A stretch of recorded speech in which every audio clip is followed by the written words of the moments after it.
கூறுகிறார். அந்தணரே, குழந்தையில்லையே என்ற மோகத்தை விட்டுத்தள்ளு. கர்மங்களின் வழியே தனி வழி. அறியாமையை விடுத்து பகுத்தறிவை மேற்கொள். உலகியல் வாசனைகளை விட்டுவிடு. பிராமணரே, இப்போது உன் முன் வினைப்பயன்கள் பிராப்தத்தை நினைத்து பார்த்தேன். உனக்கு இன்னும் 7 பிறவிகளுக்கு குழந்தை பேர் இல்லவே இல்லை என்பது உறுதியாக தெரிகிறது. முன் காலத்தில் சகர மன்னன், அங்க மன்னன் ஆகியவர்களும் இந்த குழந்தை பேரில்லா துக்கத்தை அனுபவித்தவர்கள்தான். ஆகையால் ஐயா, இந்த குடும்ப பற்றை விட்டொழி. துறவரம் எப்பொழுதும் இன்பமானது. அந்தனர் கூறுகிறார். துறவியே, உங்கள் புத்திமதிகளால் எனக்கு என்ன பயன்? எனக்கு எப்படியாவது குழந்தை பேருதான் வேண்டும். இல்லை எனில் உங்கள் எதிரிலேயே துன்பத்தினால் மூச்சையடைந்து பிராணனை விடுவேன். மனைவி மக்கள் என்ற சுகமற்ற இந்த துறவரம் சாரமற்றது. மனைவி மக்கள் பேரன்கள் ஆகியோருடன் நிறைந்து விளங்கும் இல்லறம் தான் இவ்வுலகில் இனியது. பிராமணனது பிடிவாதத்தை கண்ட அந்த துறவி அவரிடம் கூறினார். தலையெழுத்தை யாரால் தான் மாற்ற முடியும்? இந்த விஷயத்தில் மன்னன் சித்திரகேது பட்ட துன்பங்கள் போதுமே. நம் முயற்சி தெய்வாதீனமாக பயனளிக்கவில்லை எனில் நாம் வருந்தத்தான் வேண்டும். அதை எதிர்த்து நிற்க முடியாது. அதுபோலத்தான் நீயும் குழந்தை பேர் இன்பத்தை பெற முடியாது. நீயோ பிடிவாதத்தை விடவில்லை, என்னிடம் வேண்டி நிற்கிறாய். இப்பொழுது நான் என்ன சொல்வது? அந்தனரது பிடிவாதத்தை கண்டு மனமிளகி அந்த துறவி அவரிடம் ஒரு பழத்தை தந்து, உன் மனைவியிடம் இதை சாப்பிடச் சொல், குழந்தை பிறக்கும் என்றார். மேலும் உன் மனைவி பொய்யுரையாமை, வாய்மையே பேசுதல், ஒழுக்கமுடைமை, பொறையுடைமை, ஈகை, ஒரு நாளில் ஒரு தரமே உணவு ஏற்பது என்ற நியமங்களுடன் 1 வருட காலம் விரதம் அனுஷ்டிக்க வேண்டும். இவ்வாறு விரதம் இருந்தால் பிறக்கும் குழந்தை நல்லவனாக சாதுவாக இருப்பான் என்று கூறினார். இவ்வாறு கூறிவிட்டு அந்த துறவி அங்கிருந்து சென்று விட்டார். அந்தனர் பழத்துடன் வீடு திரும்பினார். பழத்தை மனைவியிடம் தந்து முனிவர் கூறியதனைத்தையும் கூறிவிட்டு வெளியே எங்கேயோ சென்று விட்டார். இதை கண்டு தீய எண்ணம் கொண்ட அந்த மாது தன் தோழியிடம் அழுது கொண்டே கூறலானார். தோழியே, இது என்ன பெருத்த கவலை? நான் இந்த பழத்தை புசிக்க மாட்டேன். பழத்தை தின்றால் கர்ப்பம் தோன்றும். அதனால் வயிறு பெருத்துவிடும். பிறகு இது அது என்று எதையும் விருப்பம் போல் சாப்பிட இயலாது. அதனால் உடல் சக்தி குன்றும். பின் வீட்டு வேலைகளை யார் செய்வார்கள்? சரி, ஒருவேளை கிராமத்திற்குள் திருடர்கள் புகுந்து விட்டால் கர்ப்பிணியான நான் எவ்வாறு ஓடி தப்பிப்பேன்? ஒருவேளை அந்த கர்ப்பம் சுகபிரம்ம ரிஷி போல வயிற்றில் தங்கிவிட்டால் பின் எப்படி பிரசவிப்பது? பிரசவ காலத்தில் அந்த குழந்தை குறுக்காக வந்தால் என் உயிரே போய்விடுமே. மேலும் பிரசவ வலி தாங்க முடியாதாம். அழகிய நான் இவற்றையெல்லாம் எவ்வாறு பொறுப்பேன்? நான் வலுவிழந்து படுத்து விட்டால் என்னுடைய நாத்தனார் கணவரது சகோதரி வந்து வீட்டில் உள்ள அனைத்து பொருட்களையும் எடுத்து சென்று விடுவாளே. வாய்மை காத்தல், ஒழுக்கத்துடன் இருத்தல் போன்ற நியமங்களை கடைபிடித்தாலோ மிகவும் கஷ்டமாக தோன்றுகிறது. பிரசவ வலி வேறு. மேலும் குழந்தை பிறந்ததும் அதை பாலூட்டி சீராட்டி வளர்ப்பதோ இன்னும் சிரமம். என்னை பொறுத்தவரை மலடியும் விதவையுமே பாக்கியசாலிகள். இவ்வாறு தவறாக எண்ணி கலங்கியவள் அந்த பழத்தை புசிக்கவில்லை. அவள் கணவன் பழம் சாப்பிட்டாயே என்று கேட்டபோது சாப்பிட்டேன் என பொய்யுரைத்தார். இவ்வாறு இருக்க இதனிடையில் அவளது தங்கை அங்கு வந்தார். அப்போது அவளிடம் முழு விவரத்தையும் கூறி, எனக்கு இது பெருத்த கவலையாக உள்ளது. மேலும் இந்த துக்கத்தை நினைத்து நினைத்து என் உடல் வலிமையும் குன்றிவிட்டது. தங்கையே, நான் என்ன செய்யட்டும் என்று கூறவே அவளது சகோதரி, அக்கா, இப்பொழுது நான் கர்ப்பிணி. பிரசவித்ததும் அந்த குழந்தையை உங்களிடமே தந்து விடுகிறேன். அதுவரை கர்ப்பவதி போல் ஒருவரும் அறியாதவனும் வீட்டிலேயே சுகமாக இரு. எனது கணவர் கொஞ்சம் பணம் தந்தால் போதும் அவர் குழந்தையை தந்து விடுவார். நானும் ஒரு உபாயம் செய்கிறேன். பிறந்த 6 மாதத்திலே என் குழந்தை இறந்து விட்டதாக மக்கள் கூறும்படி செய்கிறேன். பின் இங்கு வந்து உன்னிடம் தந்து என் குழந்தைக்கு பாலூட்டி வளர்க்கிறேன். இப்பொழுது இந்த பழத்தை பரிச்சயத்தமாக பரிசுவிற்கு தந்துவிடு என கூறினார். அந்தன மாதுவும் பெண்மை காரணமாக தன் தங்கை கூறியபடியே செய்தார். இதன் பின் கால ஓட்டத்திலே துந்தலியின் தங்கை ஒரு ஆண்மகனை பெற்றார். அவளது கணவர் எவரும் அறியாதவாறு அந்த குழந்தையை துந்தலியிடம் அளித்தார். துந்தலியும் தன் கணவரான ஆத்மதேவரிடம் தனக்கு ஆண்மகன் நலமுடன் பிறந்ததாக சொன்னார். ஆத்மதேவர் குழந்தை பிறந்தது கேட்டு ஒரு மக்கள் மிகவும் மகிழ்ந்தனர்.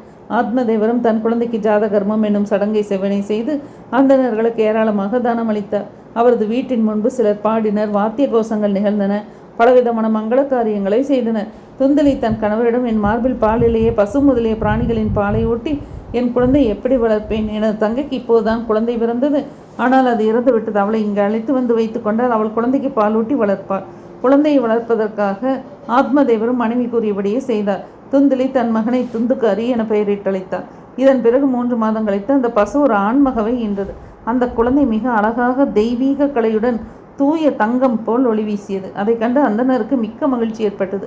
அந்த குழந்தைக்கு அனைத்து வைதீக சடங்குகளையும் அவர் தானே செய்தார். இதை கேட்டு அனைவரும் அந்த குழந்தையை காண வந்து கூடினர். அவர்களும் தங்களுக்குள், ஆத்மதேவருடைய அதிர்ஷ்டத்தை பார்த்தீர்களா? என்ன ஆச்சரியம்! ஒரு பசுமாடும் இவ்வளவு அழகான தெய்வீகமான குழந்தையை பெற்றிருக்கிறதே.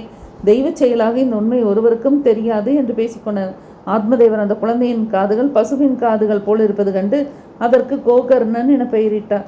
சிறிது காலம் செல்ல செல்ல அவ்விருவரும் யவன பருவம் அடைந்தனர். அதில் கோகர்ணன் நன்கு படித்து அறிவாளியானான். ஆனால் துந்துக்காரியர் துஷ்டனாக இருந்தான். ஸ்நானம், ஒழுக்கம் முதலிய அந்தணர்களுக்குரிய எந்த ஆச்சாரமும் அவனிடமில்லை. உணவு விஷயங்களிலும் ஒரு நியமம் இல்லை. சினமே தலை தூக்கி நின்றது. தவறான பொருட்களை சேகரிக்கலானா, பிணத்திற்கிடும் வாயரிசி கூட சாப்பிடலானா. திருடுதல், பிறரிடம் காரணமின்றி பகைமை கொள்ளுதல் இவனது இயல்பாகிவிட்டது. பிறர் அறியாத வண்ணம் மற்றவர் வீடுகளில் நெருப்பு வைக்கலானா. விளையாடுகிற சாக்கில் பிறரது குழந்தைகளை எடுத்து சென்று கிணத்தில் தள்ளினான். பிறரை துன்புறுத்துதலே இவன் வேலை. கையில் ஆயுதங்கள் ஏந்தி குருடர்களையும் மேலே எளியவர்களையும் வீணாக துன்புறுத்தினான். சண்டாளர்களை மிகவும் நேசித்தான். கையில் கயிறுகள் எடுத்துக்கொண்டு நாய்களுடன் வேட்டையாடுகிறேன் என்று இங்கும் அங்கும் அலைவான். வேசிகளுடன் சேர்க்கை கொண்டு தந்தையின் சொத்துக்கள் அனைத்தையும் வீணாக்கினான். ஒரு நாள் தாய் தந்தையரை தாக்கிவிட்டு வீட்டிலுள்ள பாத்திரங்களை கவர்ந்து சென்றான். இவ்வாறு அனைத்து சொத்துக்களும் மீனான போது பரிதாபத்திற்குரிய அவனது தகப்பனார், இந்த மாதிரி துஷ்ட பிள்ளையை பெற்றதை விட அவன் தாய் மலடியாகவே இருந்திருக்கலாமே, தீய பிள்ளை என்றும் துன்பம் தரக்கூடியவன் தான் என்று வாய் விட்டு கூறி கதறினான். இப்பொழுது நான் எங்கு தங்குவேன், எங்குதான் போவேன்? எனது இந்த சங்கடத்தை எவன் தான் போக்குவான்? இடிபோல் இந்த துன்பம் என் மேல் விழுந்ததே, இதனால் என் உயிரே போகப் போகிறது. அப்பொழுது அறிஞரான கோகர்ணன் அங்கு வந்தான். அவன் தந்தைக்கு வைராக்கியத்தை பற்றி நன்கு விளக்கி சமாதானப்படுத்தினான். தந்தையே, இந்த உலகமே சாரமற்றது, சுவையற்றது, துன்பமே வடிவானது, மயக்கத்தை அளிக்கக்கூடியது. மகன் எவனுக்கு, செல்வங்கள் யாருக்கு? இதில் பற்று கொண்டவன் பகலிரவு என்று இல்லாத எப்போதும் எரிந்து கொண்டே இருப்பான். இந்திரன் தேவர்க்கு அரசன், அவனுக்கு என்ன சுகம் இருக்கிறது? ஒரு மாமன்னனுக்குத்தான் என்ன சுகம் உள்ளது? உலகில் தொடர்பற்று தனித்து வாழும் முனிவர்களுக்கும் பற்றற்றவனுக்குமே தான் சுகம். இவன் எனது மகனாயிற்றே என்று அறியாமையை தூக்கி எறியுங்கள். உலகியல் மயக்கத்தினால் நரகம்தான் கிடைக்கும். இவ்வுடல் என்ன சாஸ்வதமா? என்றோ ஒரு நாள் அழியத்தானே போகிறது. ஆகவே இந்த பற்றுக்கள் அனைத்தையும் விடுத்து வானகம் செல்ல விரும்பினால் கானகம் செல்லுங்கள். கோகர்ணனது அறிவுரை கேட்ட ஆத்மதேவர் வனம் செல்லேனி. அவனிடம், குழந்தாய், வனம் சென்று நான் என்ன செய்ய வேண்டும் என்பதை விளக்கமாக கூறு.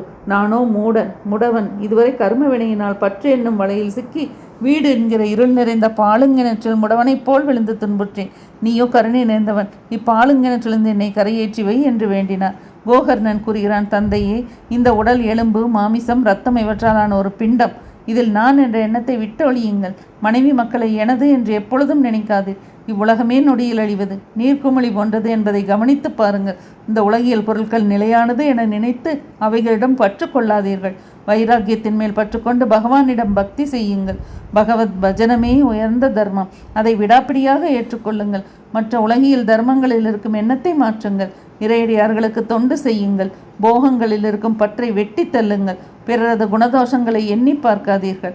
பகவானுக்கு சேவை செய்வதிலேயே மனதை ஈடுபடுத்துங்கள். பகவத் கதையை மீதியே எப்போதும் பருகி வாருங்கள். இவ்வாறு மகனது அறிவுரைகளை கேட்ட ஆத்மதேவர் அதையே சாரமாக எண்ணி வீட்டை விட்டு மனம் சென்றார். இப்பொழுது அவர் வயது 60 ஆகியிருந்தாலும் புத்தி தடுமாற்றமின்றி ஒரு நிலையாக இருந்தது. தினமும் பகவத் பூஜை, நாம ஜபம் தவறாமல் ஸ்ரீமத் பாகவத தசமஸ்கந்த பாராயணம் என்று நியமம் கொண்டிருந்தது. முடிவில் பகவான் ஸ்ரீ கிருஷ்ணனது திருவடிகளை அடைந்தார். ஓம் நமோ பகவதே வாசுதேவாய. ஓம் நமோ பகவதே குருபவனபுரேஷாய. ஓம் நமோ பகவதே நாராயணாய. ஓம் நமோ பகவதே ஸ்ரீ கிருஷ்ணாய. ஸ்ரீமத் பாகவத மகாத்மியம் 4வது அத்தியாயம் முற்றிற்று.